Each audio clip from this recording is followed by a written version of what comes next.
Claire Evans avait 34 ans, et chaque ride sous ses yeux racontait une histoire de nuit blanche et de sacrifices silencieux.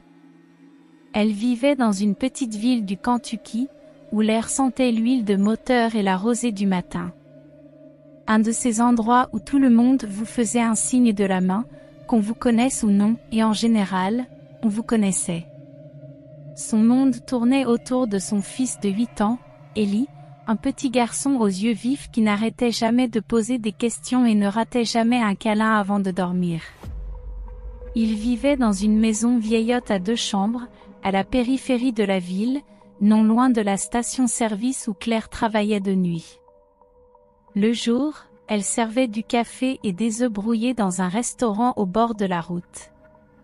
Elle se plaignait rarement, même quand ses pieds la faisaient souffrir ou que ses yeux la brûlaient de fatigue. Chaque jour, elle glissait une bague en argent simple à son doigt. Elle ne brillait plus beaucoup.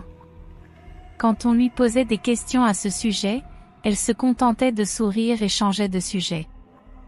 La plupart cessaient de demander au bout d'un moment. Cette bague était à elle, et l'histoire qu'elle cachait était verrouillée dans son cœur.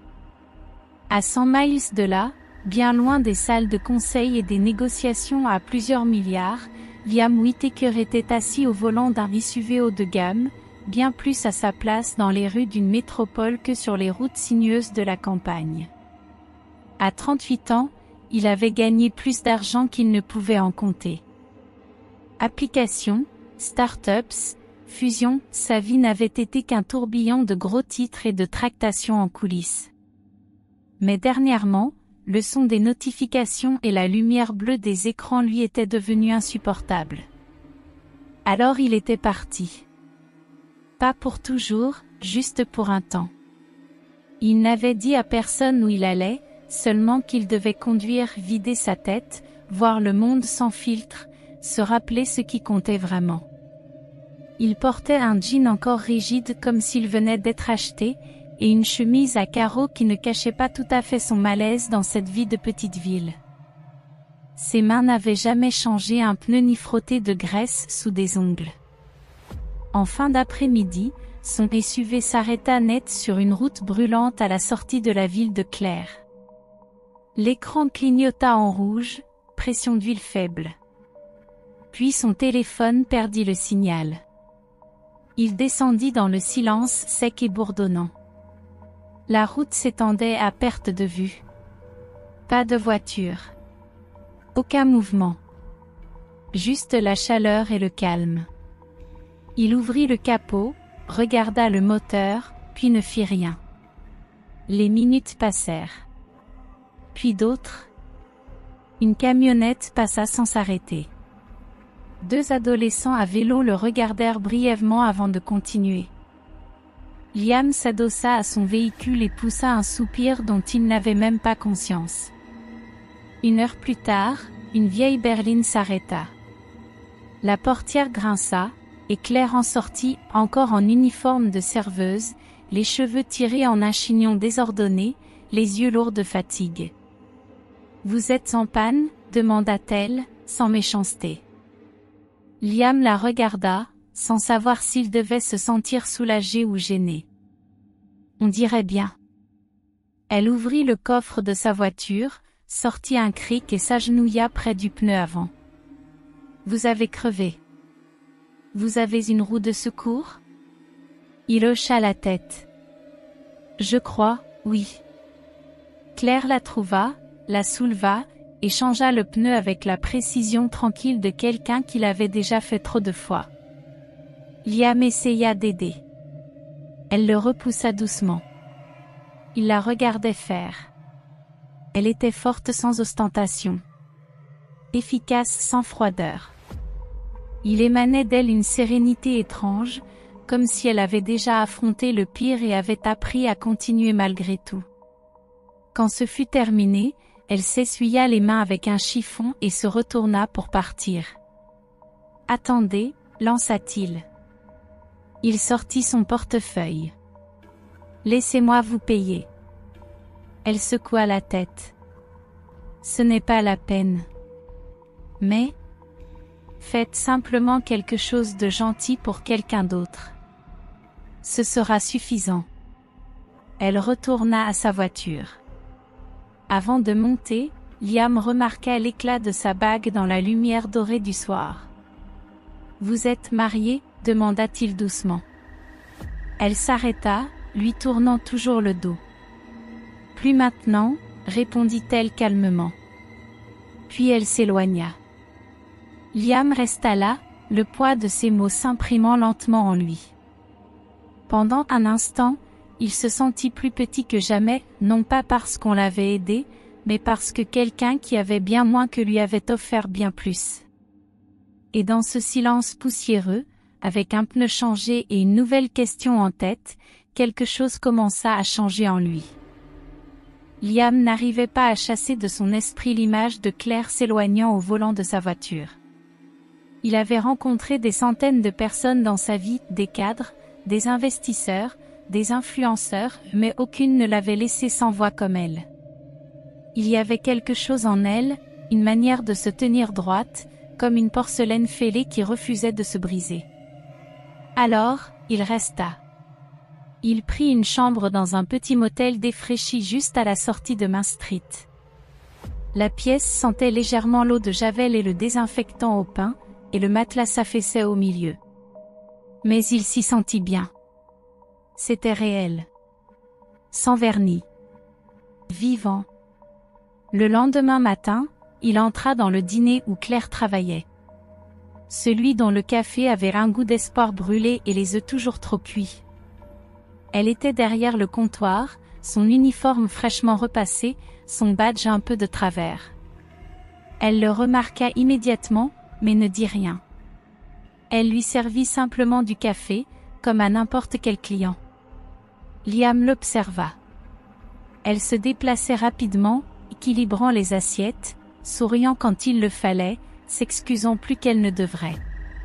Un couple dans le coin chuchota quand il entra. Un homme près de la fenêtre ricana assez fort pour qu'on l'entende. « Qu'est-ce qu'un gars de la ville fait ici ? Le GPS est encore tombé en panne ?» Claire lui lança un regard. Pas tranchant, mais ferme. Juste ce qu'il fallait pour le faire taire. Plus tard, alors qu'elle passait près de sa table avec la cafetière, elle lui dit doucement. « Vous ne devriez pas être ici. » Il releva les yeux. « Pourquoi ?» Elle se pencha un peu. « Parce que les gens d'ici n'aiment pas que des gens comme vous soient gentils avec des gens comme moi. » Puis elle s'éloigna. Ces mots restèrent gravés en lui. Au fil des jours suivants, Liam commença à remarquer des détails.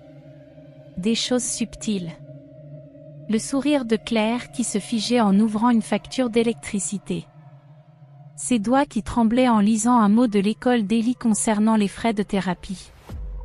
Une fois, elle sortit, posa la tête contre le mur, et respira profondément avant de revenir à l'intérieur. Liam apprit que son fils avait des troubles du développement léger. Rien de grave, mais assez pour nécessiter des séances hebdomadaires avec un spécialiste. L'assurance ne couvrait presque rien. La ville n'offrait aucune aide. Les gens murmuraient à propos des choix de Claire, jamais de ses combats. Et puis, il y avait cette bague. Il entendit les commérages au comptoir. Que son mari s'était tiré. Qu'il ne valait rien. Que la bague, c'était juste sa manière de faire croire qu'elle était encore désirée. Personne ne le disait en face. Mais Liam voyait bien comment les regards s'attardaient. Un après-midi, il surprit une conversation qui glaça son sang. Claire venait de terminer son service. Son manager, un homme trapu, au regard fatigué mais à l'autorité trop grande, l'appela dans la cuisine. Sa voix monta derrière les portes battantes. « Tu deviens trop proche de cet étranger. Les gens parlent. Si tu veux garder ton boulot, baisse la tête. » Dernier avertissement.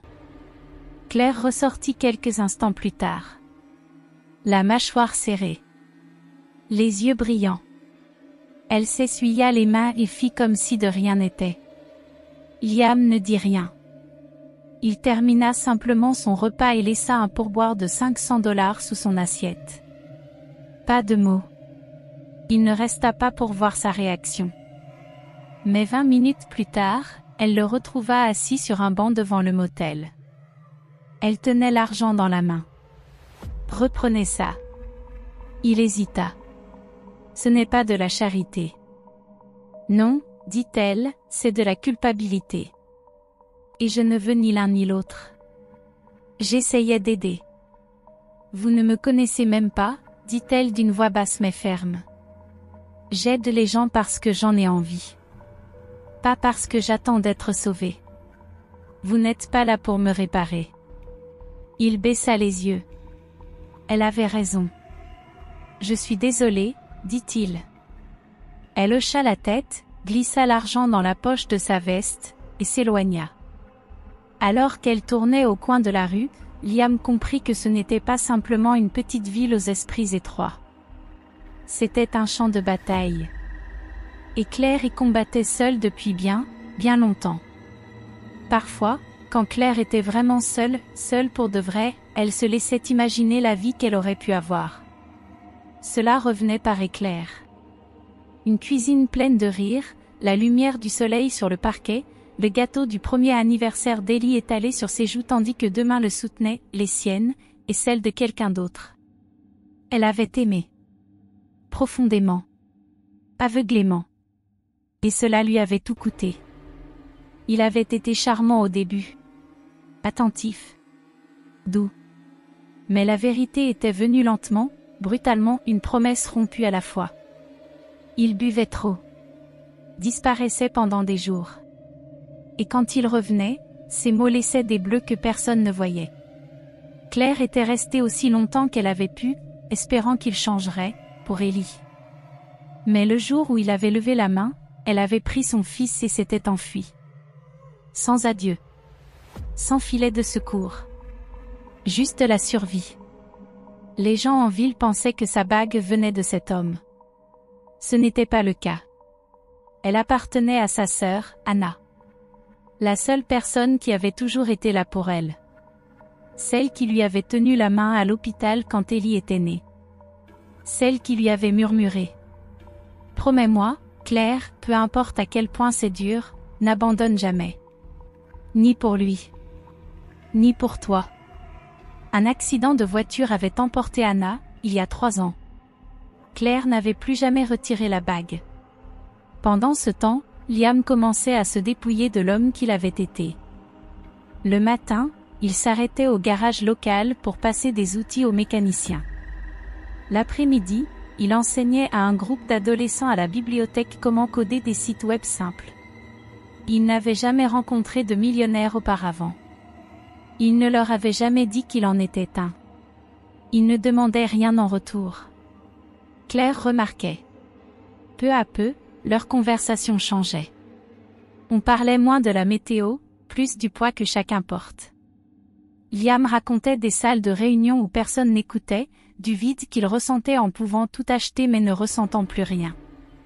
Claire l'écoutait, bras croisés, mais les yeux de plus en plus doux. Un soir, Liam les retrouva, elle et Ellie, au parc de la ville. Le garçon poursuivait des lucioles. Claire était assise sur un banc, les yeux suivant son fils. « Elle est toujours avec toi », dit doucement Liam, en désignant la bague. Claire baissa les yeux. « Toujours. » Ils parlèrent jusqu'à ce que le soleil tombe bas, puis ils empruntèrent la route calme vers la maison de Claire. Ellie trottinait devant, fredonnant un air de dessin animé. Le rire de Claire venait plus facilement désormais, bien qu'encore enveloppé de prudence. Arrivée devant son allée, elle se tourna vers Liam. « Merci. De ne pas faire semblant. » Il hocha la tête. « Pour ce que ça vaut, je pense que cette ville a eu de la chance de t'avoir. » Elle sourit. « Ce n'est pas leur avis. » Puis, des phares. Un SUV noir s'approchait lentement dans la rue. Pas de vitesse. Pas de klaxon. Juste un moteur au ralenti. Le sourire de Claire disparut. Le véhicule s'arrêta près de sa maison. Les vitres étaient teintées, impossible à traverser du regard. Il ne bougeait pas. Claire restait figée. Liam se plaça à côté d'elle. « Claire ?» Elle ne répondit pas. Il posa une main sur son bras. « Tu le connais ?» Sa voix fut un souffle, à peine audible par-dessus la chansonnette d'Ellie. Il est revenu. Liam tourna les yeux vers le SUV. Le moteur ronronnait, toujours immobile. Claire serra Ellie contre elle. Tout son corps tendu, prêt à fuir. Liam fit un pas en avant, les yeux rivés sur le véhicule. Puis, les feux arrière clignotèrent. Le SUV recula lentement, les pneus glissant doucement sur le gravier, puis disparut dans la nuit. Claire serra Ellie plus fort. Ses mains tremblaient. Liam ne dit rien. L'air semblait soudain plus froid. Plus lourd. Et pour la première fois depuis son arrivée, Liam ressentit autre chose que de la curiosité. Il se sentit protecteur. Mais tandis que Claire rentrait chez elle avec Ellie et refermait la porte, Liam resta sur le trottoir, le regard perdu dans la nuit. Quel que soit l'équilibre qu'elle avait construit ici, il se fissurait. Et quelque chose lui disait que la vraie tempête ne faisait que commencer. Le SUV noir revint le lendemain. Il se gara de l'autre côté de la rue, face à la maison de Claire, silencieux, immobile. Aucun klaxon. Aucun mot. Juste une présence. Comme une menace sans voix. Claire observait derrière son rideau, le souffle suspendu. Ellie était dans le salon, alignant ses petits camions, parfaitement insouciant. Elle n'avait pas besoin de voir le conducteur pour savoir. C'était Marc Delaney. Il avait été libéré de prison 3 semaines plus tôt. L'État ne l'avait jamais prévenu. Aucun avertissement. Aucune chance de se préparer. Il était juste, libre. Libre d'aller et venir. Libre de s'asseoir devant chez elle et de regarder. Claire avait tout changé après l'avoir quitté. Son nom. Son travail. Même l'école d'Ellie. Mais cela n'avait pas suffi. Maintenant il était de retour. Et il voulait quelque chose. Peut-être se venger. Peut-être reprendre le contrôle. Ou peut-être juste lui rappeler qu'il le pouvait encore. Elle n'appela pas la police. Il l'avait déjà laissé tomber. Quand elle avait signalé les bleus, ils avaient dit qu'elle exagérait. Quand elle avait demandé une ordonnance restrictive, ils avaient parlé de manque de preuves. Quand elle avait fui, ils lui avaient simplement dit d'être prudente, avant de classer l'affaire. Alors elle resta silencieuse. Au travail, elle força un sourire en servant les cafés et en nettoyant les tables qui à peine la regardaient. Ses mains tremblaient quand elle tenait un stylo. Elle laissa tomber une assiette dans la cuisine et fondit en larmes avant que quiconque ne la voie. Liam le remarqua. Il venait plus souvent au dîner, désormais. S'asseyait en silence, observait plus qu'il ne parlait. Un soir, après avoir encore vu le SUV devant la maison, il frappa à la porte de Claire. « Je sais que c'est lui, dit-il. Laisse-moi t'aider. » Claire secoua la tête. « Non. » « Claire. »« Non, » répéta-t-elle, sa voix plus tranchante. « Tu ne comprends pas, Marc se moque de qui souffre. Si tu t'en mêles, il viendra pour toi aussi. Il ne s'arrête pas. Il détruit. » La mâchoire de Liam se crispa. « Alors on va voir la police.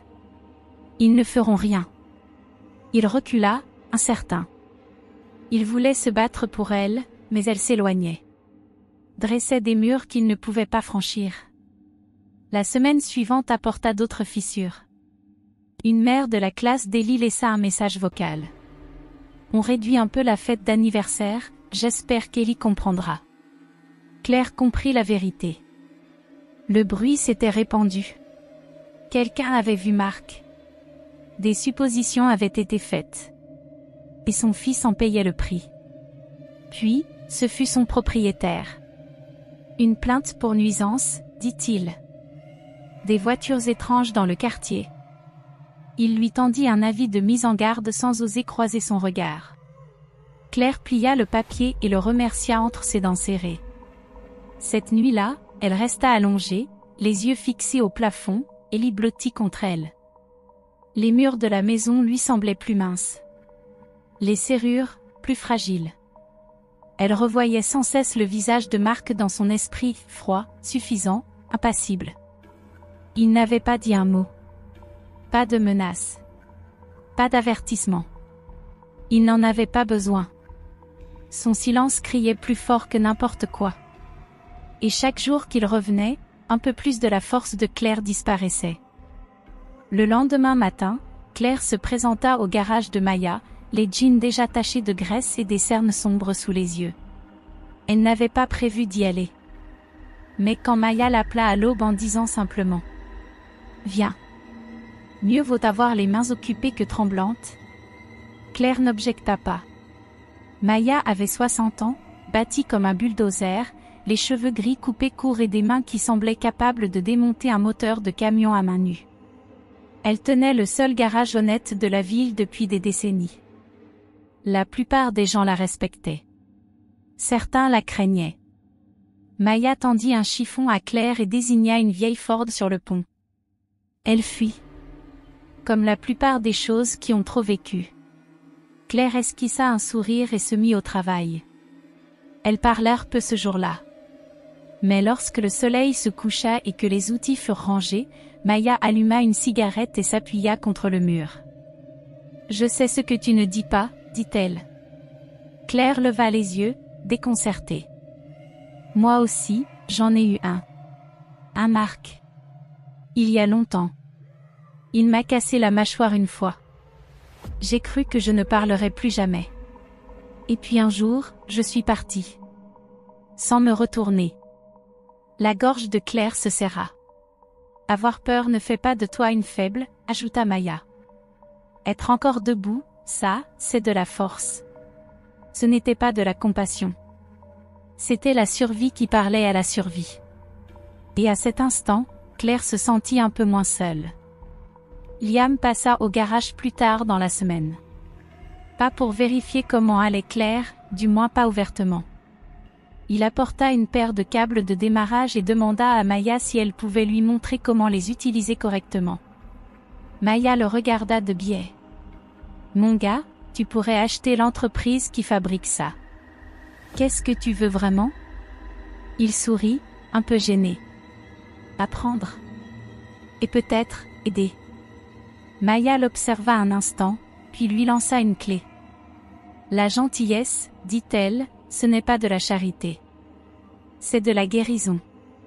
Assure-toi juste que tu ne le fais pas pour te sentir mieux toi-même. » Liam acquiesça. Il resta tout l'après-midi, se contentant de tendre des outils et d'écouter la sagesse bourrue de Maya. Pendant ce temps, Ellie, ignorant tout de la tempête autour de lui, restait une flamme vive dans la vie de Claire.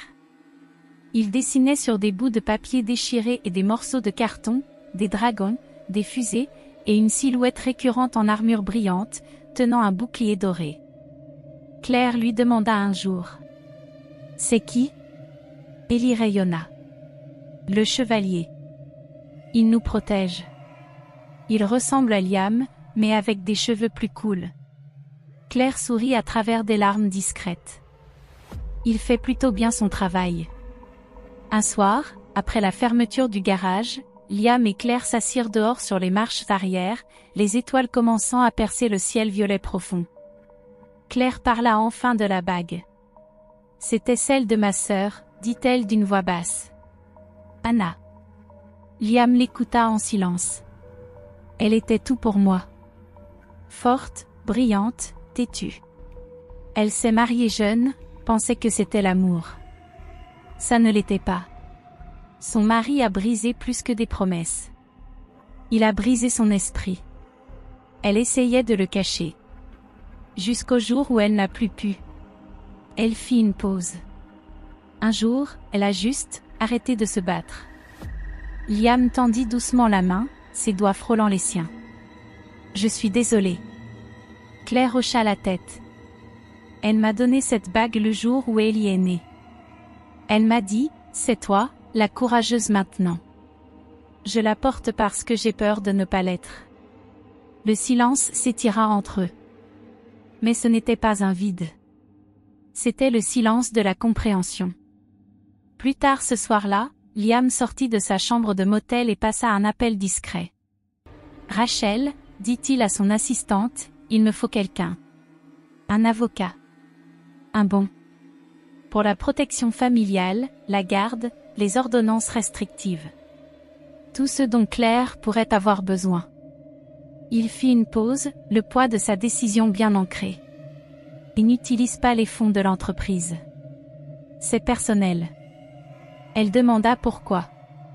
Liam leva les yeux vers la lune et murmura. Certaines dettes ne sont pas une question d'argent. C'était un peu après minuit. Claire fermait la station-service, les bras douloureux après des heures à remplir les rayons. Elle venait de verrouiller la caisse quand la porte grinça.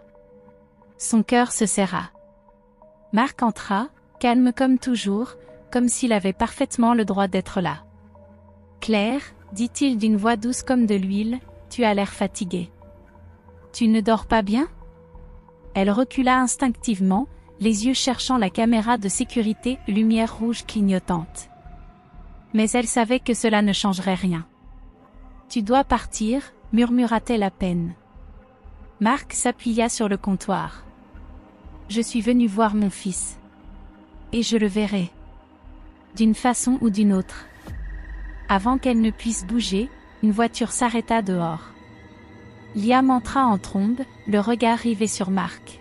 « Éloigne-toi d'elle. » Marc se tourna, impassible. « Encore toi ? T'es pas d'ici. Tu n'as rien à faire ici. » Puis, avec un sourire narquois, il frappa. Le coup porta. Liam chancela, pris de court. Claire hurla. « Arrêtez !» La porte s'ouvrit de nouveau, 2 policiers firent irruption, alertés par un passant ayant entendu les cris.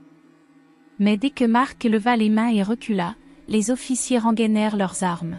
« Aucun signe de délit, dit l'un d'eux.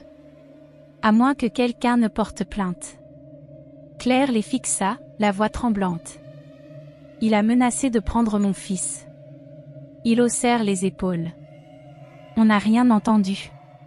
Sans preuve, on ne peut rien faire. » Elle regarda Liam, le sang coulant de sa lèvre, puis les policiers.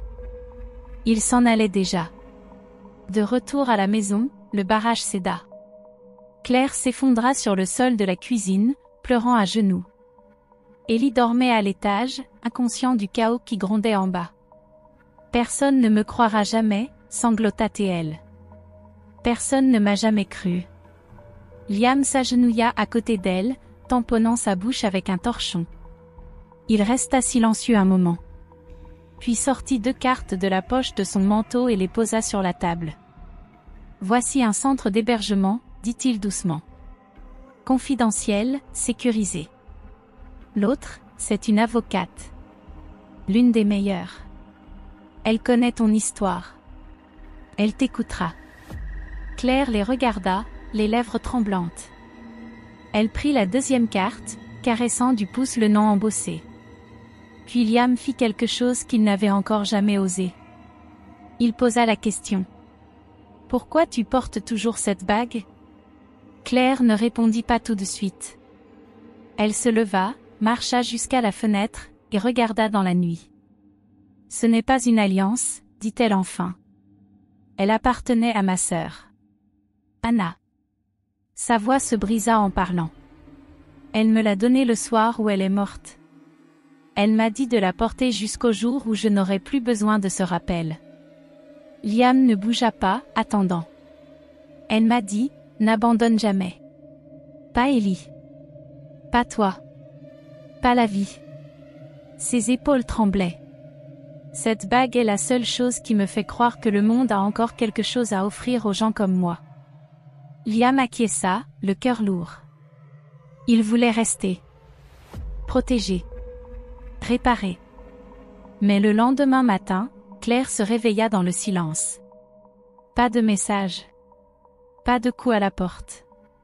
Pas d'au revoir. La chambre de Liam au motel était vide. Elle chercha en ville. Au garage. Au dîner. Rien. Liam Whittaker était parti. Et Claire sentit revenir l'aiguillon familier de la déception. Elle s'était autorisée à croire. Encore une fois. Et une fois de plus, on l'avait laissé derrière. Ce soir-là, après son service au dîner, Claire verrouilla la porte et se retourna pour partir. La télévision derrière le comptoir s'alluma. Le journal télévisé. Elle faillit ne pas regarder. Mais un bandeau attira son attention. Le magnate de la tech Liam Whittaker sort du tribunal après avoir fait un don de 10 millions de dollars à la Fondation pour la justice des femmes. La caméra montra brièvement une image, Liam en costume, silencieux, marchant devant une foule de journalistes. Aucun discours. Aucune déclaration. Claire fixa l'écran, stupéfaite. Et puis, lentement, pour la première fois depuis très longtemps, elle sourit. Le matin suivant la diffusion des nouvelles, la ville bourdonnait. Au dîner, des murmures flottaient entre les banquettes comme de la fumée. « T'as entendu parler du millionnaire ? Il aurait donné 10 millions de dollars. C'était pas le même gars qu'on a vu avec Claire ? » Soudain, Claire Evans n'était plus invisible. Elle passa la porte du dîner comme d'habitude, tablier à la main, espérant passer inaperçue. Mais son gérant l'intercepta avant qu'elle ne puisse pointer.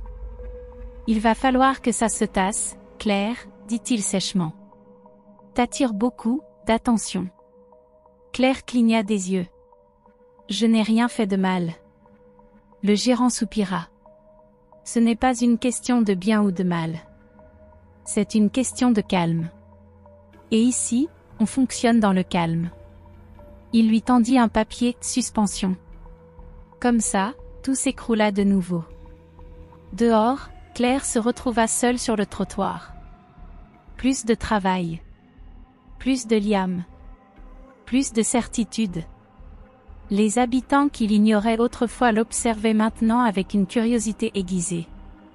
Ceux qui murmuraient derrière son dos murmuraient désormais plus fort, pointant du doigt, tordant les faits. Certains disaient qu'elle avait manipulé un homme riche.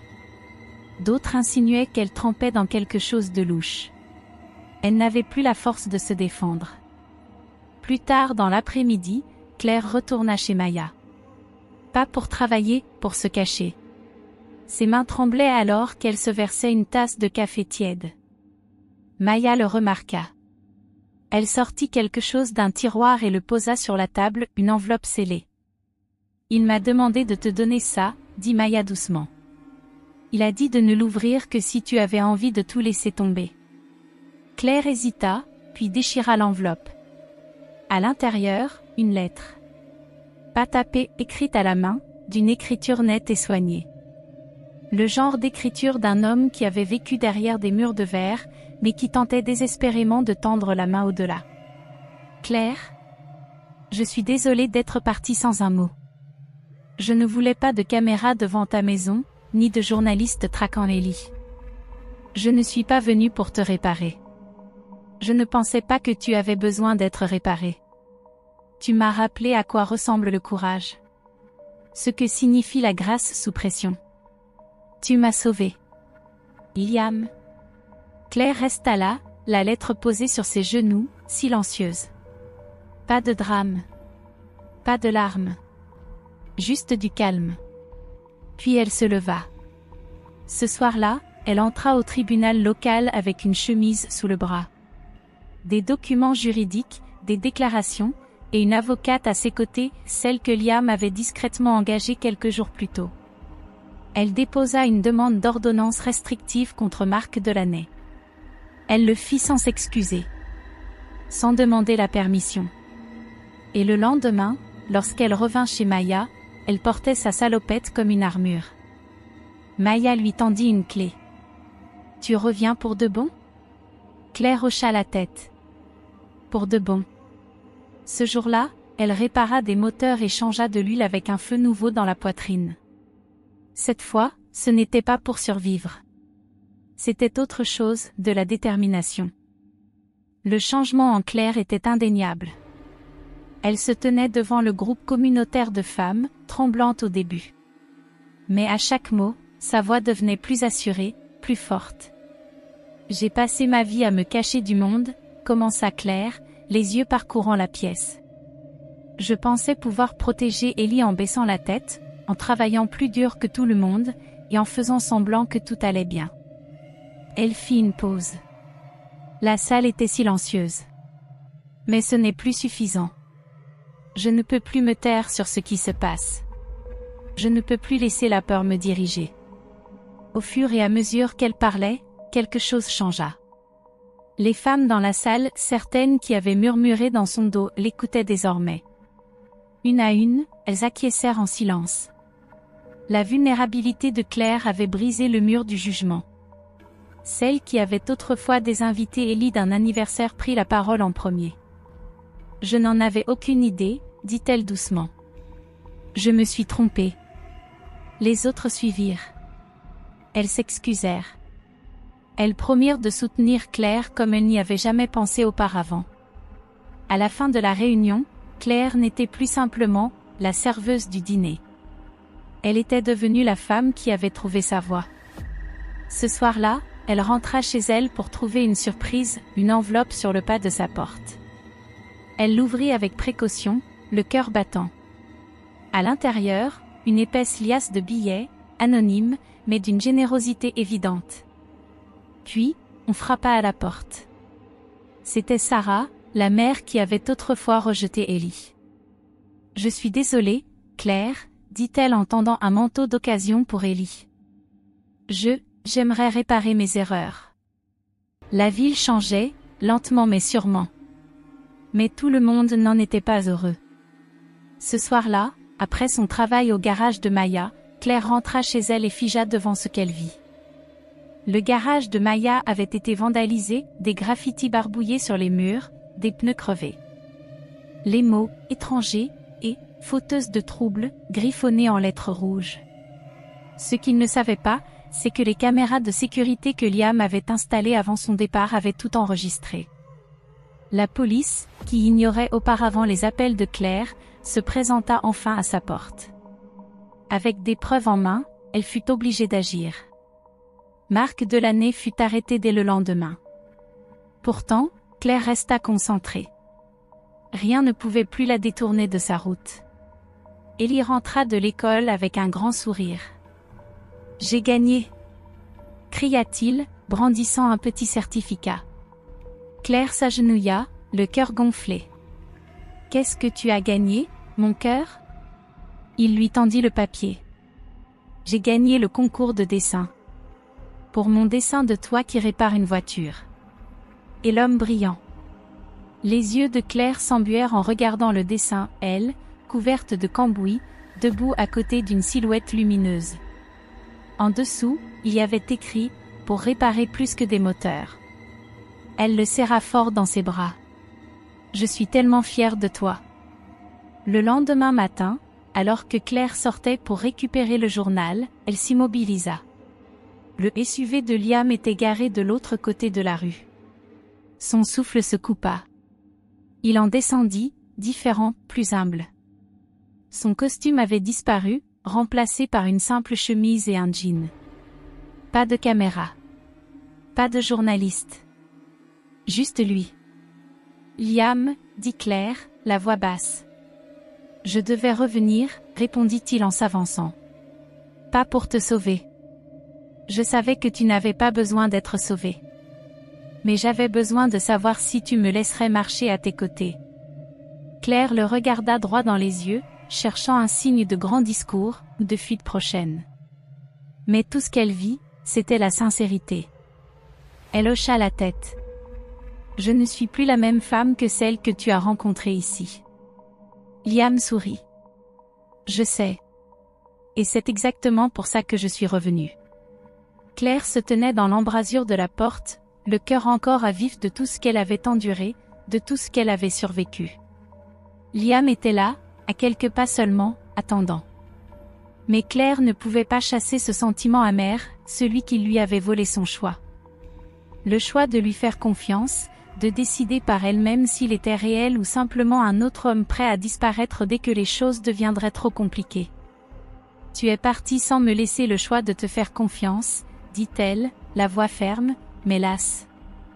Le visage de Liam se durcit sous le poids du regret. Il fit un pas vers elle, puis s'arrêta, comme s'il attendait la permission. « J'ai fait une erreur, dit-il doucement. Je ne savais pas comment t'affronter. J'ai grandi avec une mère abandonnée par l'homme qu'elle aimait. Je ne voulais pas devenir ce genre d'homme, celui qui fuit. Je ne savais juste pas comment rester. » Claire ne répondit pas tout de suite.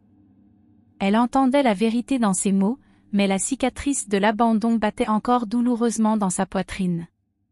Liam restait là, les yeux calmes, comme s'il savait qu'il ne fallait pas précipiter les choses. Sa présence, cependant, était un réconfort discret. Dans les jours qui suivirent, il travailla silencieusement au garage de Maya, sans pression, sans attente. Il était juste là. Il partageait des repas avec Claire et Ellie, ses conversations légères, son attitude humble. Chaque fois qu'il entrait dans le garage, chaque fois qu'il souriait à Ellie, Claire voyait quelque chose qu'elle n'avait pas remarqué auparavant, un homme qui essayait de changer, qui tentait de réparer ses erreurs. Il ne parlait jamais de sa fortune, de son empire d'affaires, ni de son passé. Il était simplement là, présent, constant.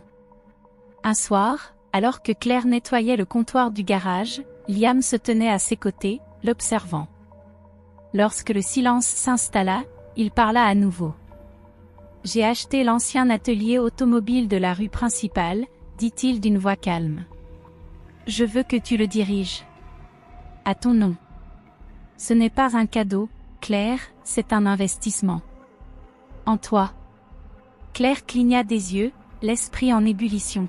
« Pourquoi ?» demanda-t-elle, à peine audible. « Parce que toi, tu as investi en moi, répondit-il. Quand j'étais brisée, tu m'as aidé à me retrouver. Maintenant, c'est mon tour. Laisse-moi t'aider à obtenir ce que tu mérites. » C'était le geste le plus généreux qu'on lui ait jamais proposé. Mais il venait avec son propre poids. Avant qu'elle ne puisse répondre, une enveloppe arriva à sa porte, livrée par un coursier. Ses mains tremblaient alors qu'elle l'ouvrait. La lettre venait de son avocate, et son cœur se serra à la lecture. Marc contestait la garde d'Ellie. La date du procès était fixée. Si elle perdait, Ellie pourrait lui être enlevée. Un instant, le monde autour de Claire sembla vaciller. Ses pensées se précipitèrent, tout ce pourquoi elle s'était battue, tout ce qu'elle avait sacrifié. Mais elle se rappela les mots de Liam. La confiance qu'il avait gagnée. La façon dont il avait investi en elle, non pas avec de l'argent, mais avec de la patience et de l'honnêteté. Elle ne pouvait pas laisser Marc gagner. Pas maintenant. Ses yeux s'endurcirent de détermination. Elle avait déjà affronté le pire. Et maintenant, avec tout en jeu, elle ne reculerait pas. L'attention de ce qui allait venir planait sur elle, mais à cet instant, Claire savait une chose avec certitude. Elle n'allait pas perdre. La salle d'audience était froide, stérile et silencieuse, à l'exception du bourdonnement discret de la climatisation. La tension était palpable alors que Claire se tenait devant le juge, le cœur battant à tout rompre dans sa poitrine. Marc était assis en face d'elle, affichant ce sourire suffisant qui contrastait cruellement avec le tumulte intérieur de Claire. Il avait toujours voulu tout contrôler, sa vie, celle de leur fils. Et aujourd'hui, il essayait encore. Son avocat, un homme lisse au ton assuré, prit la parole en premier. « Votre honneur, déclara-t-il, la défenderesse, Claire Evans, a démontré une instabilité manifeste et une incapacité à offrir un foyer sûr et équilibré à son enfant. Elle cumule plusieurs emplois, ne dispose d'aucun véritable réseau de soutien et vit dans un environnement discutable. » Claire serra les mâchoires, luttant pour garder son calme. Ces accusations, elle les connaissait bien. Elles étaient fausses, comme toujours. Marc n'avait cessé de la dépeindre comme indigne, comme inférieure. Mais aujourd'hui, elle allait lui montrer qui elle était vraiment. Elle se redressa, droite, la voix posée mais empreinte d'une force tranquille. « Je ne suis pas parfaite, commença-t-elle. Mais je suis une mère. Je me bats pour mon fils depuis le jour de sa naissance. J'ai cumulé 2, parfois 3 emplois pour qu'il ne manque de rien. Je n'ai jamais cessé de me battre pour lui. Et je ne cesserai jamais. Je l'ai élevé seule, après la mort de ma sœur. C'est sa mémoire qui me donne la force de continuer. Je porte cette bague pour me rappeler de ne jamais abandonner, peu importe la difficulté. » Elle marqua une pause, laissant ses mots retentir dans la salle. « Je ne demande pas de la pitié. Je demande le droit d'élever mon fils, de lui offrir l'avenir qu'il mérite. Parce qu'il mérite mieux que cet homme-là, dit-elle en désignant Marc d'un geste ferme. Le silence régnait encore. Puis une voix inattendue s'éleva. Maya, la mécanicienne du garage, s'était levée et s'approchait de la barre. Une femme de peu de mots, mais dont la parole avait du poids. « Je connais Claire depuis longtemps, dit-elle. Ce n'est pas seulement une femme courageuse et travailleuse. C'est une mère qui aime son fils de tout son cœur. Elle aurait eu toutes les raisons d'abandonner, mais elle ne l'a jamais fait. Je l'ai vue tout donner, son cœur, son temps, son âme. Elle mérite de garder cet enfant. » Puis ce fut au tour de Liam. Il n'était pas là en tant que milliardaire ou entrepreneur. Il était là en tant qu'homme qui avait vu clair dans sa vérité. « Je suis venu dans cette ville en cherchant quelque chose que je ne comprenais même pas, dit-il. Et j'ai trouvé Claire. Elle est plus qu'une mère, c'est une femme d'une force et d'un cœur incroyable. Elle m'a sauvé d'une façon que je n'aurais jamais pu imaginer. Je l'ai vue se battre pour ce qui compte le plus au monde. Et ça, c'est l'amour. » Alors que Liam parlait, Claire sentit une chaleur l'envahir. Pour la première fois, elle ne se battait plus seule. Les gens de sa vie étaient là, à ses côtés, pour raconter son histoire. Le juge écoutait avec attention, sans détourner le regard. Lorsque le moment arriva, il hocha lentement la tête avant de rendre sa décision. Après examen des preuves et écoute des témoignages, déclara le juge, je constate que Claire Evans a démontré de la résilience, de la stabilité et un engagement indéfectible envers son enfant. Il est clair qu'elle lui offre un environnement aimant et sécurisant, malgré les difficultés rencontrées. J'accorde donc la garde exclusive à Claire Evans.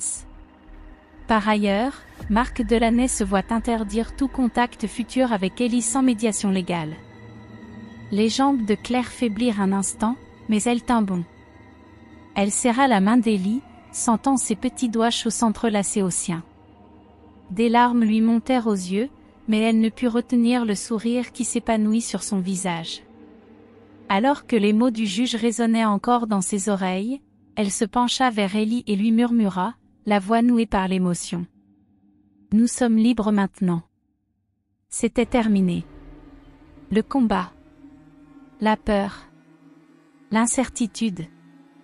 Pour la première fois, Claire pouvait enfin respirer.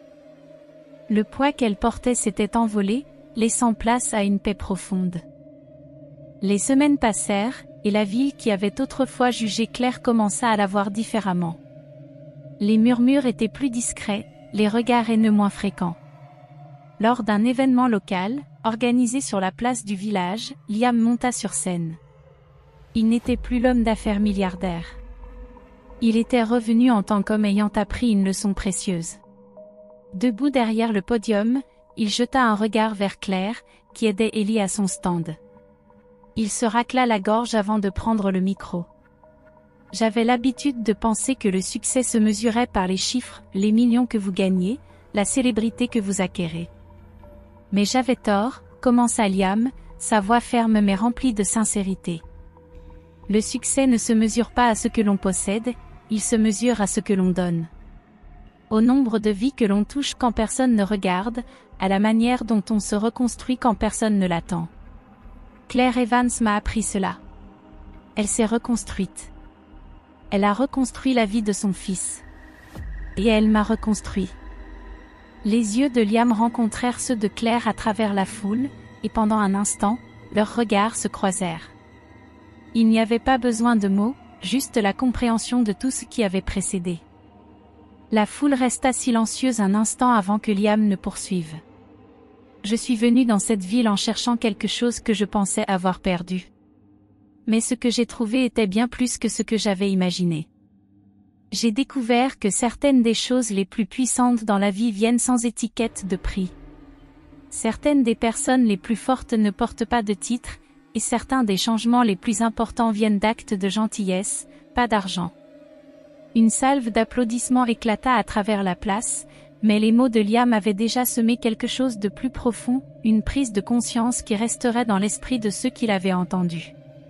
Au fil des semaines, la vie de Claire continua de changer. Elle se tenait fièrement devant son nouveau garage, Evans Auto & Care, le panneau suspendu au-dessus de la porte indiquant « Propulsé par la force ». Alimenté par la gentillesse. Ce n'était pas juste une entreprise, c'était le reflet de tout ce pourquoi elle s'était battue, tout ce qu'elle avait surmonté. Maya était devenue son associée silencieuse, lui offrant sa sagesse et son soutien sans demander de reconnaissance. Le garage bourdonnait du bruit des moteurs et des conversations, tandis que Claire travaillait aux côtés de son équipe, enseignant non seulement la mécanique des voitures, mais aussi la réparation plus profonde nécessaire dans le cœur des gens autour d'elle. Les clients commencèrent à venir, pas seulement parce que Claire était compétente, mais parce qu'ils avaient entendu son histoire. Le bouche à oreille se propagea. La petite ville, qu'il avait autrefois regardée de haut, la voyait maintenant comme un symbole de force, de résilience et d'héroïsme silencieux. Il savait que, lorsqu'il venait au garage de Claire, il ne se contentait pas de réparer une voiture, il soutenait quelqu'un qui s'était reconstruite de ses propres mains. Les mêmes villageois qui avaient autrefois chuchoté dans son dos agitaient maintenant la main lorsqu'ils la voyaient passer en voiture. La communauté, autrefois fermée et pleine de jugement, commençait à changer. Lentement, mais sûrement, il commençait à s'ouvrir. Il comprenait la valeur de la gentillesse, des secondes chances, et de la force qui n'était pas définie par l'argent ou le pouvoir. La leçon que Claire avait apprise, et qu'elle partageait désormais avec les autres, résonnait dans la ville comme une vérité silencieuse. Parfois, un acte de gentillesse de la part de quelqu'un qui a peu peut réparer bien plus qu'une simple voiture cassée, cela peut réparer un homme brisé, un système brisé, un cœur brisé. Le soleil commença à se coucher derrière les collines ondulantes, projetant une lueur chaude et dorée sur la petite ville. Claire, Liam et Ellie étaient assis ensemble sur le banc en bois usé devant le magasin, le doux bourdonnement du soir s'installant autour d'eux. Le chemin avait été long, rempli de défis, de revers et de victoires silencieuses, mais les voilà, plus forts pour cela. Ellie, son petit visage plein de curiosité, rompit le silence. Il se tourna vers Liam, ses yeux cherchant une réponse. « Tu vas rester ?» demanda Ellie, sa voix douce mais pleine d'espoir. Liam croisa son regard, son cœur se gonflant d'un mélange d'émotions. Il se tourna vers Claire, cherchant son autorisation silencieuse. Elle acquiesça légèrement, un geste à peine perceptible mais suffisant pour que Liam sache sa place. « Oui » répondit Liam, sa voix ferme et assurée. « Si vous voulez de moi. » Claire sourit, le poids des années de peur et de doute commençant à se dissiper. Elle n'avait pas besoin de dire davantage. C'était sa famille maintenant. La famille pour laquelle elle s'était battue, celle qu'elle avait reconstruite pièce par pièce. À la lumière douce du soir, Claire se leva et entra dans le magasin. Elle prit une grande inspiration, sentant le poids de l'instant. Elle se dirigea vers le comptoir, où la bague de sa sœur, son éternel rappel de la perte et de l'amour, reposait. La bague, qui avait toujours semblé à la fois un fardeau et un symbole d'espoir, était désormais prête à remplir un nouveau rôle. D'un geste lent et réfléchi, Claire ôta la bague de son doigt et la posa délicatement dans une petite vitrine en verre sur le comptoir. Le verre capta la lumière, et pour la première fois, Claire ressentit un sentiment de paix en la déposant. Elle appartient ici maintenant, murmura-t-elle pour elle-même, plus qu'à quiconque. Un rappel de ne jamais cesser de croire en les gens. La scène finale se déroula comme un montage silencieux et puissant. Claire travaillait sous le capot d'une voiture, ses mains bougeant avec confiance et habileté. Le rythme régulier de ses actions était accompagné des bruits de vie dans le magasin, un lieu devenu non seulement une entreprise, mais aussi un sanctuaire pour tous ceux qui y entraient. Ellie jouait dans le coin du garage, son rire résonnant dans l'air alors qu'il construisait des mondes imaginaires avec ses voitures miniatures. C'était un contraste frappant avec la peur silencieuse qui remplissait autrefois leur maison. Liam, désormais une présence stable dans leur vie, aidait les clients à la caisse, offrant un sourire qui n'était plus masqué par la richesse ou l'ego. Il était simplement un homme qui avait trouvé sa place dans le monde, grâce à la femme et à l'enfant qui lui avaient montré ce qui comptait vraiment. Au fur et à mesure que la soirée avançait, les lumières du magasin brillaient chaleureusement dans la nuit. Elle restait forte et stable, éclairant le chemin à suivre. La porte était toujours ouverte, un phare pour quiconque avait besoin d'un peu de gentillesse, d'une réparation ou d'un endroit pour recommencer. La caméra se recula lentement, montrant le magasin, petit, humble, mais plein de vie.